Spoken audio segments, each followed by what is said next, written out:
Thank you for joining me for lesson 146 of Sefer HaMitzvos daily study. Today we've got three mitzvahs, positive mitzvah 138, negative mitzvah 227, and positive mitzvah 139. These are all related to property and how the Yovel or the Jubilee year affects it. One thing I just want to point out, just to give you an idea of where we are, my Sefer HaMitzvahs set is 2 volumes.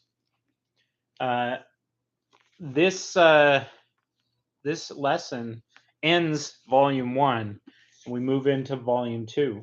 So we've made fantastic progress, learned a lot of mitzvahs, and today we'll be finishing this book. And tomorrow, with God's help, we'll be finishing up the agricultural laws and the book of Zmanim for Mishnah Torah.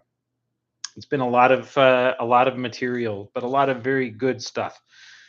So first mitzvah we're learning is the return of hereditary property during the Jubilee year.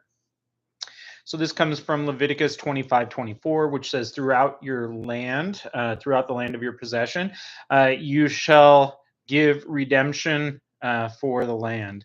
So what this means is this verse is where we derive the mitzvah that that during the Jubilee year, if you have acquired land that was outside of a walled city, it must be returned, and it's not being bought back by the original owner. It's returned to the original owner, and this reminds us that Hashem is really the owner of everything. We're merely sojourners. This mitzvah applies only to real estate that's not within a walled city. And a walled city is defined as one that was walled during the time of Joshua, son of Nun. And it's only practiced in the land of Israel, and only when all the tribes are settled and they all have their ancestral portions. There is the opportunity for when it comes this time that they can renegotiate to have the land again, but they would be essentially getting it for some period within the next 50 years, and then it will eventually return back to the original owner again.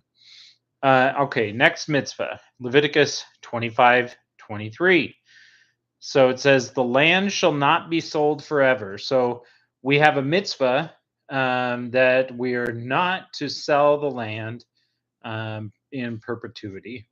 Rather, it's sold with the understanding that at the Jubilee year, it's going to return to the original owner. And finally, redeeming property in walled cities. So we've been talking about everything outside of a walled city. Now we're talking about inside of a walled city. Leviticus 25:29 says, if a man sells a dwelling house in a walled city, etc.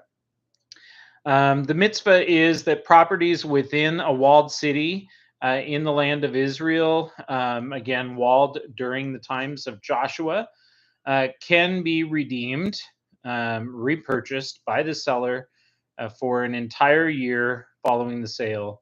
If the seller did not redeem the property within that window of time, this is different. If you missed your chance to redeem, then the sold property is permanently now property of the buyer. It does not revert to the seller during the Jubilee year. So now it's his. So very, very interesting. Different than what we've previously encountered. All right. So with that, we're done with volume 1, and we'll be starting with God's help, volume 2. next lesson, and it looks like we're going to have five mitzvahs, and like I stated, God willing, finishing off the mitzvahs of agriculture, and you may be surprised as to what that might cover. All right.